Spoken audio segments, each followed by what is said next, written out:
Sanibona kuseyini mshazo bafethu sanibona njani bafethu nakho bafethu sengithola ama-SMS man sengithola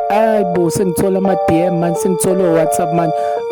nayo-ke i-X bafethu nayo-ke ama-X ami bafethu sengiyisusile le video bevele o-six pack phela bengifaka ividiyo eno-six pack kahle kahle nami bengithi ngiyayincoma phela bengithi ngiyayibheka phela improvement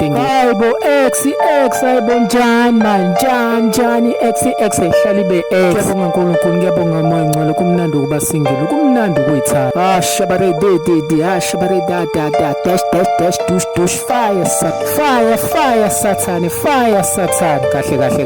mshayazi kahle mshayazi ngiyaxolisa moya ngcwele khethile wena khethile umshayazi ngiyaxolisa moya ngcwele asiqhubeke nomsebenzi moya ngcwele ngicela ukubuza ukuthi indaba ngiqwashe intatha indaba ngingakwazi ukulala ngithi moya ngcwele indaba ngiqwashe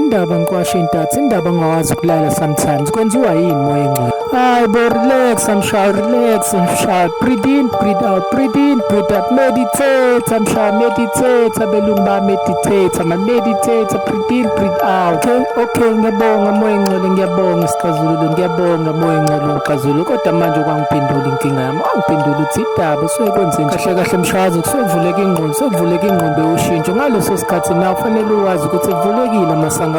amasango Jehova lapho kahle kusevuleka ingqondo yokuletha ushintsho ingqondo yokuletha imicabango emihle ingqondo yokuletha imoya emihle thandaza njalo ukuba makube khona ushintsho oluhle ubonge ngoshintsho oluhle empilweni yakho kahle isona sikhathi sokukhuluma ushintsho oluhle empilweni yakho ukhulume yonke into enhle